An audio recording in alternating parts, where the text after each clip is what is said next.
Good afternoon. Hello, everyone. My name is Jacqueline Coley. I'm the awards editor at Rotten Tomatoes, and it is my honor to moderate this BAFTA conversation with some of the cast and filmmakers of EMILIA PÉREZ. So please allow me to welcome to the stage Virginie Montel, artistic director and costume designer. Juliette, editor. Clément Ducol, co-composer and songwriter. Camille, co-composer and songwriter. Miss Selena Gomez, Miss Zoe Saldaña, Karla, Sofía, Gascón, and of course the director and writer, Jacques Audiard. Oh my God.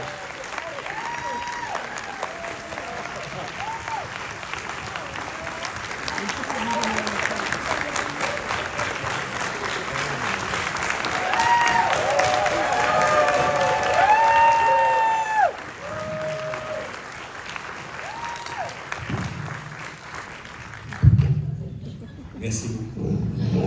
Thank you so much. Thank you. Welcome, everyone. We're also joined today by two interpreters. So I'm actually going to begin with you, Zoe, ma'am. I have been watching you on my screen, shout out to Center Stage, for years. And I've known since that moment that you were a captivating actress and you could move, but somehow I feel this role for you is the culmination of this many decades, because it might be the first one where we got to see all of your talents on screen. And so I'm curious for you, what was that like reading a script that you knew that you would be able to do that finally after this long career? It's scary because it felt like it was something that I felt immediately and through all of my senses.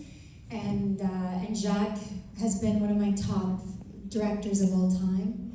And because, you know, self-sabotage and we're so hard on ourselves, I just didn't think that it was gonna come my way. And I just took it 1 minute at a time when I had my Zoom with Jacques, and it turned out to be a lovely conversation where he walked me through kind of what he was intending to do, and then the time came for us to discuss Rita, and then he had to ask me questions. Do you dance? Yes. Do you sing? I guess. I in the shower. And then I sang for him, and that I guess turned into a second meeting, and then, you know, when he asked me to be a part of it, I acted really cool, you guys, but as soon as I shut off that computer, I was like, what? I was really elated. It's funny that you mentioned that. I'm actually going to then ask Selena this question, because we've all seen the video of when you found out that you were joining this project, and I love that video so much because it's more than, yes, you having that moment, but it's an actor who looked at a script and saw a part that they knew they had to be a part of, and then the elation when they get it. I'm curious for you if you could talk about what you felt like when you first read the script, why you knew you inherently had to do it, and then what was the best thing that you got to do with this character in this process? Well, I guess when I first read it, I don't know, there was so much about it that was appealing. And I loved how it was just a rush of emotions, and it was gonna be with Jacques, and I just thought this was like a no-brainer. And I had met with Jacques once, and then I auditioned for him, and they kind of got everybody into place, and then I came along, and I was obviously beside myself when I realized that he kind of believed in me for this part, because I'm not sure a lot of people would have, and I feel really grateful for that. What I got to do with her was everything you saw. It was amazing. It was just liberating, and it felt like I was doing something that I really got to stretch, and I really got to show things that I feel I've been wanting to do for quite some time. So I feel really lucky. I mean, we were lucky to watch it, what all of you ladies put on the stage, but Karla, Sofía, Gascón, man.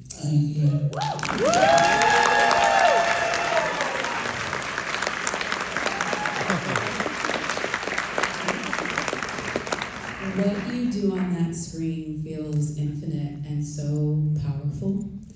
I was even more surprised to know how intimately you worked with Jacques to craft what you brought on screen.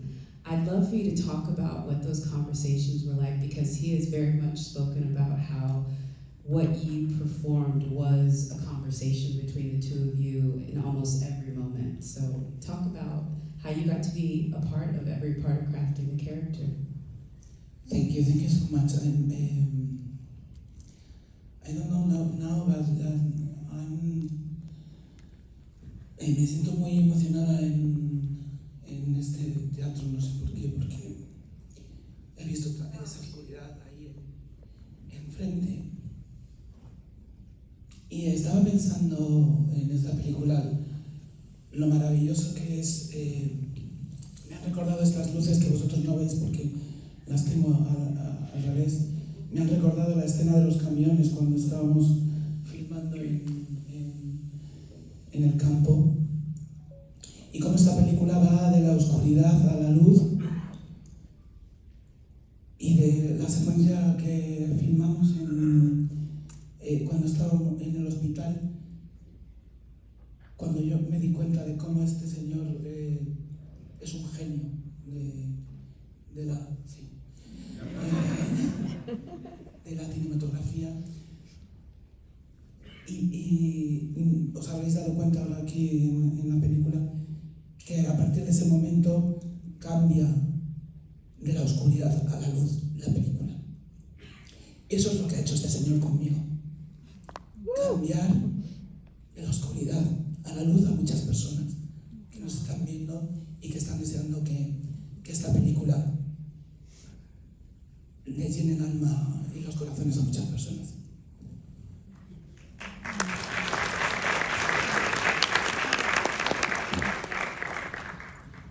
I'm excited to be in the cinema and sitting here and looking at the darkness in front of me. And I think with this movie is it takes you from light to dark. And From dark to light. From dark to light, thank you.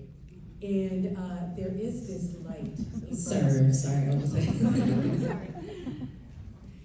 And there is this light in front of me that you cannot see.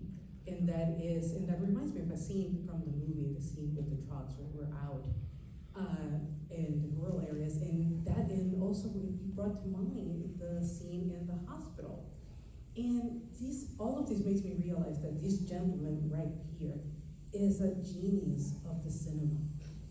And now you realize what this movie has done for me. It has taken me from the darkness to the light. And that has been the case, not just for me, but for many others. And for this movie to touch hearts and souls.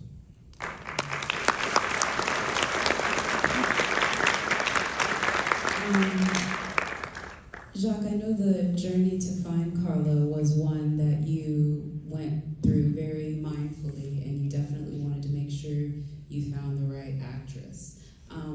How was the process for that, and really casting in general? Because look at what you brought to the stage for us. I mean, and so many of the other performers that can't be here. Finding these people was a huge task. D'abord, moi je vais dire une chose toute simple, c'est que sans les acteurs, sans les actrices, je suis à peu près rien. Donc, je traduis tout de suite, parce que comme ça, après je pourrais te First of all, I have to just say, without these actresses, the film would be nothing. All about them.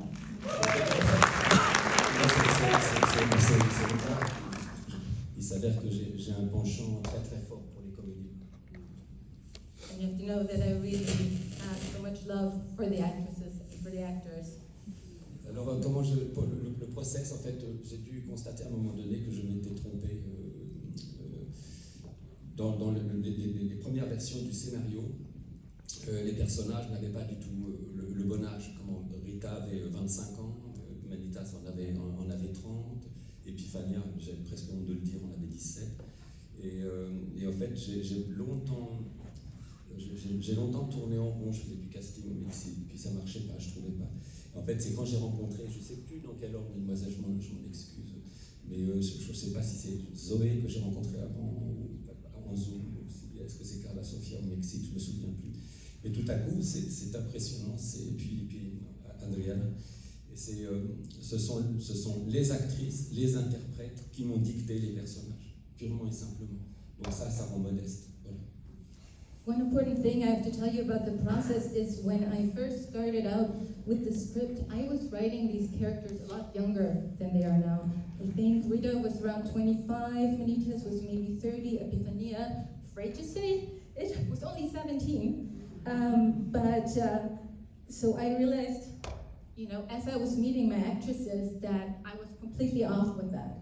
And I'm sorry, I'm not sure in which order I actually met you, if I met Zoe or Karla or Selena, I'm not sure, but basically the actresses dictated to me what the characters and what the movie would be. Ça rend modeste.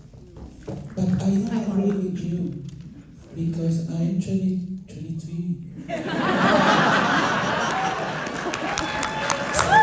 Sorry. So here's... You're 24. What? I mean, don't. I look good, ladies. You can serve it. Virginie, I want to bring it to you because there's a lot of language that is happening with what is on these women's bodies, and also with the overall visual look of the film. I'm curious what your first conversations with Jacques were like, and what he wanted you to approach this with, because it is very specific, and even though we go through so many different phases in the film, they all seem to be a part of the same language, and it's like you're getting different accents within it. So I'd love for you to talk a little bit about that. First of all, the movie was before writing like an opera, so it opened doors. It's one of the inspiration of the movie to have the freedom and probably the poetic license to open the doors to something maybe sometimes too much, but with the right to do it. So we mix also we went to Mexico maybe 2 or 3 times, because at one point the movie could have been shot there, but it was too much realistic for the project and the freedom that needed the project. So the inspiration comes from different parts of a lot of references that we share, like photos, like art, like videos, and then open to what could be reality, because in Mexico we have all that sounds in the street, all that colors everywhere, all the mixing of, not mixing, maybe words that are so different in between people that, like in the movie, people that are part of the high society and people are working for them or working like. So yes, it's a big mix of everything, and the stylization of creating the words of EMILIA PÉREZ. Well, it's gorgeous and incredibly vibrant, and again, there's moments in it where you literally want to dance. Like, I'm not fluent in the languages, but this is, I know, a sing-along movie in anyone's language, so I love that.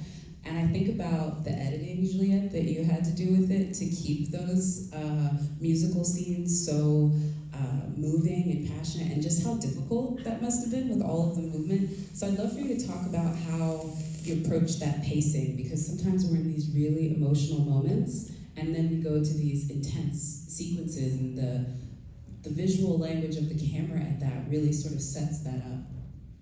Well, to me, I think what allowed us to do anything we wanted is that the movie is not realistic. It's not about realism. It's about emotion, characters, the actresses, and I think the only thing that could really guide me, even being music part or the rest of the scenes, was only the emotion. Not thinking, but just being emotional and putting yourself into the character's mind.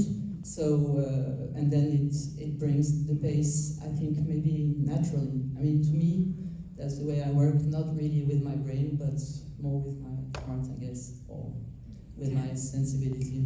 So that was it. I like that you led with your heart. I'm going to follow up with you really quickly. Was there one where it was a little bit more difficult to find your heart? Was there one sequence that was a little bit tougher to crack?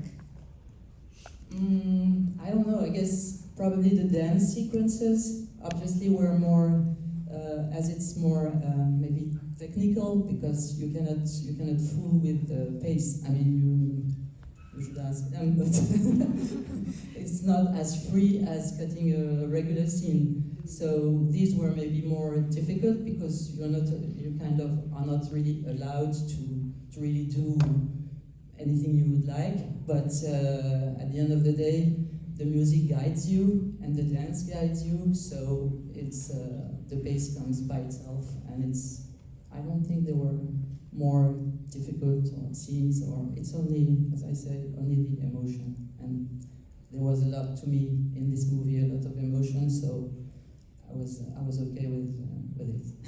So all that complicated editing was easy. Got it. Okay. You heard that, right? Y'all heard that. I'm not saying it was easy, but it was easy. Vote for her. I Vote for don't know her. if it was easy, but it was cool to do, so that makes it easy. That's great. No, I appreciate that. Watch, I'm going to ask Camille and Clément about composing 16 original songs for this, and all of them having. You see? This is so French. They're like, whatever. Okay, but I do want to talk about the 16 songs because, I mean, there's rapping, there's different styles to it.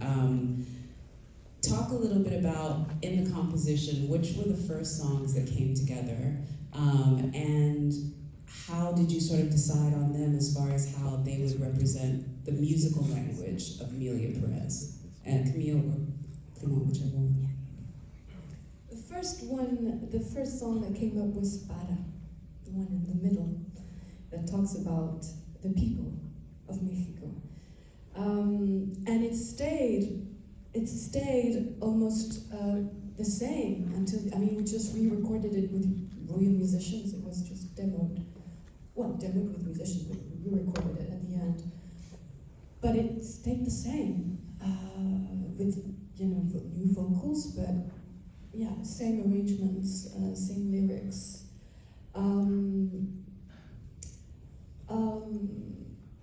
But I'm not sure it gave the climate for all the other songs, because they're so varied in the end. So strangely, it stayed the same, but all songs are so different, because like Juliette said, we just follow the emotions of the scene and the needs of the scenes, and it just changes according to what's needed in the scene, and that's how it was built. We didn't try to follow like one single style. Do you want to add anything? Yes, the music is woven, the music and the score are woven together with the script. So there is not just music reflecting the story and reflecting the characters, but music is story, is the script, and we in a way the music is telling us about the transformation and evolution of the main characters. So we've been exploring many genres of music, and in a way it was a lot of freedom for us with Jacques, because Jacques, we had a balance in between a lot of freedom, and Jacques knew exactly what he wanted to hear, to hear, yes. So I remember the song we wrote for Wasserman, the doctor, and Rita. Exactly. And actually, the first song we did for that scene was Deseo, the song for Wasserman. Yeah. So we came up with the song, and Jacques listened to it. Was like, it's very beautiful for Wasserman. I was like, thank you, Jacques. And then he said, but it's definitely not for Wasserman. I was like, oh, thank you, Jacques. And but it's absolutely for the song for Karla Sofía. For the exactly. Jacques, I want to bring it to you because I know this was envisioned as an opera, and you obviously use all of the theatricality that's in opera as part of the cinematic language. But if you could maybe speak to some of those operatic influences that you were driving into this one. Je devrais dire qu'en tant que j'ai pas une connaissance considérable dans le genre opéra, mais j'aime beaucoup ça. Et que je dois constater une chose, et en fait je me demande si EMILIA PÉREZ était pas une espèce de réponse à ce manque. Je trouve qu'on manque beaucoup d'opéra contemporain. Et en fait c'est comme si pour moi EMILIA PÉREZ répondait à ce manque-là. Alors c'est venu malgré moi. Hein, pas, alors j'ai des opéras de référence que je pourrais citer, ceux que je citais à tout le monde quand on travaillait, c'était Black Rider de Wilson et Waits, c'était Nixon in China, c'était de John Adams, c'était et puis le fond du fond, la référence majeure, c'est l'opéra de Katsu de Brecht ou Mahagoni de Brecht. Mais je crois que je fais une petite parenthèse, si vous voulez bien, c'est que moi je n'aime pas la comédie musicale. C'est pas un genre qui me fascine du tout, et je crois qu'en fait, j'ai probablement eu envie de faire la comédie musicale que j'aurais aimée. Voilà. Et c'est vrai que j'aime bien. So, I'm not really very knowledgeable about operas. It's not really, I know a whole lot about, I like them, but I don't have really a lot of knowledge, you know. That was en fait, not... c'est pas tout à fait vrai, je crois que je connais bien. Now he's saying he knows it very well. Never mind. C'est quand par modestie, je limite ma connaissance. Là, je crois que je suis injuste avec moi-même. Je crois que je connais bien l'opéra. Okay. So I'm just being modest, really. I know the opera really well. So, but really, the most influences that I can name, or the most operas I can name, those are that come to mind. There's like Rider by Wilson. The major influence was Bertolt Brecht, like the Malboni, Katsu, and the Three Penny Opera, especially. And so these are names that probably most people would think of, but I would say that had the most impact, or was most influential for this film. But what is really important for me to say is actually that I don't like musicals, but I do like that there's contemporary opera all around us. And that is something that I picked up on. And so generally as a genre, I don't like musical, but I do like the one I made.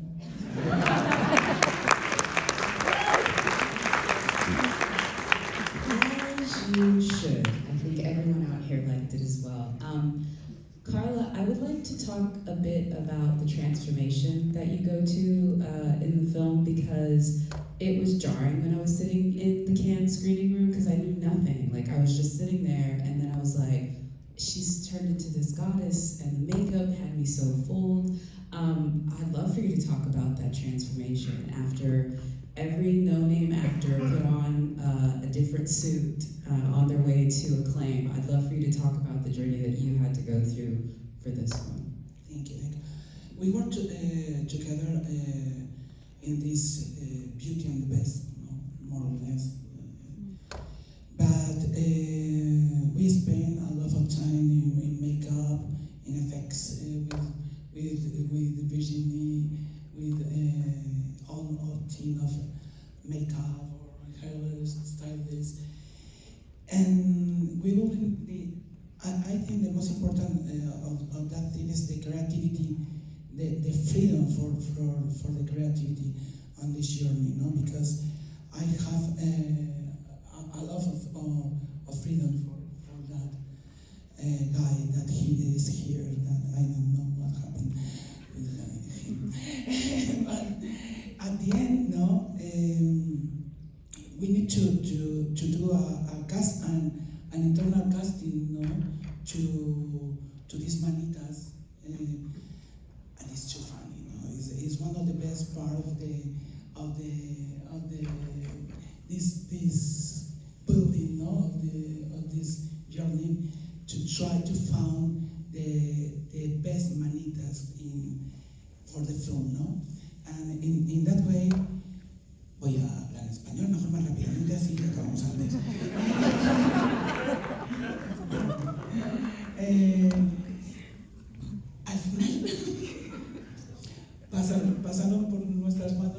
muchos manitas, y queríamos decir, cada uno de nosotros teníamos varios manitas que decidir, ¿no? Porque al principio se parecía mucho a Edgar Ramírez. O sea, yo le enseñé una foto de manitas al principio a Edgar y le dije, ¿quién es este? Y me dijo, no, mejor, hostia.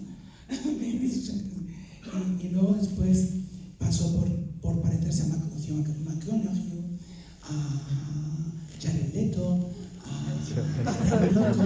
incluso. Y al final este señor eligió al más horrible. Pero era normal porque era el que tenía una vida interna mucho más grande, ¿no? Sabíamos que iba a elegir, ¿verdad? Virginie, el más terrible de todos. Pero Manitas ha pasado por 1000 sitios y ha sido un camino maravilloso, lleno de risas y de diversión y de muchísimo trabajo, no solo mío, sino de todas las personas que han trabajado en esta película. Perdona.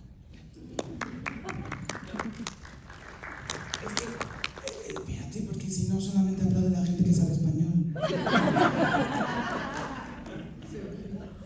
So let me just switch to Spanish because it goes a lot quicker. But at the end, we went through many manitas, with many iterations of manitas. And manitas had a lot of different looks. At some point, manitas looked like Edgar Ramirez. And I showed him a picture like, hey, Edgar, who does it look like? And he's like, come on. But it went to several iterations, like some of the names that I can do, like Matthew McConaughey and Jared Leto. But at the end, he chose the ugliest. That made sense because that was the one that had the biggest internal life. And Virginie and I knew that that was going to happen. So this journey to Manitas was definitely wonderful. It had a lot of laughter, a lot of love, but it was also a lot of work. Thank you for putting in that work because, again, we're all better for being able to witness it on screen. Ms. Zoe Saldaña, I'm going to give you the last question, and we only have a couple more minutes before we have to get out of here. And I want to remind all of you, if you could please hold when we get done because they have to go off to another event. But last question. There is a real sisterhood that I can see amongst y'all, both back there and up here, and it translates to what's on screen. The conversation between these women and what they're going through is so powerful.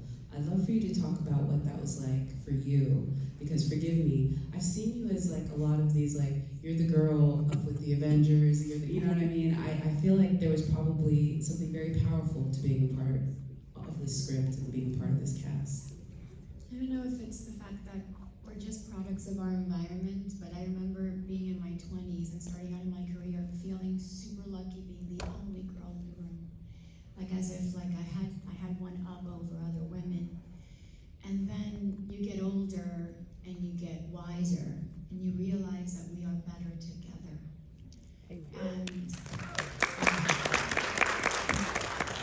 And the storytellers that recognize that are not afraid to actually base their stories, their vision on not just one lead, in this situation, 4 leads and 4 women of color, we're 4 Hispanic women. I don't think he was intending to do that. I think he just found really powerful characters that he just couldn't part with. And he ended up casting us. What ended up happening once we were all together is that yes, our characters had different journeys, and maybe those journeys didn't allow our characters to maybe get along. But behind the cameras, we were rooting for each other. And I felt that. And whether it was there or not, I went there to do that, to project that. I'm one of 3 sisters. I was raised by a matriarchy of amazing women that have survived so many things. I've known women that are just like Epifania, that are just like Jessie, that fell in love with the older guy, and all of a sudden he sweeps you off your feet, takes you away from your family, gives you 3 kids, and then never tells you the truth. And you feel you never know which way is up. So all of these characters were completely recognizable to us. I think that, I think that maybe also Karla and Selena and Adriana probably felt some kind of similarities with Rita. Rita's the invisible girl that says yes to every invitation and never has the courage to speak up for herself, and yet lives vicariously and tends to be best friends with the bravest, wildest, craziest girl in the world. And Rita was like that, and that's how she sort of fell in love with Emilia, you know, and it was a very beautiful sisterhood and a platonic one, but Rita always knowing that she was never going to have the courage to be as brave as Emilia, but if she stood closer to her, maybe that light can sort of, you know, shine on her. And I feel like if we as women did that, but also if men and women wrote more stories about who we are unapologetically as we are, I'm curious to see how cinema will evolve for the better. I'm very curious because this movie is a niche of a niche movie, and yet it's in Spanish, and it's managed to impact and continues to impact people for the better. So I think that the takeaway is that it is good business to invest in women.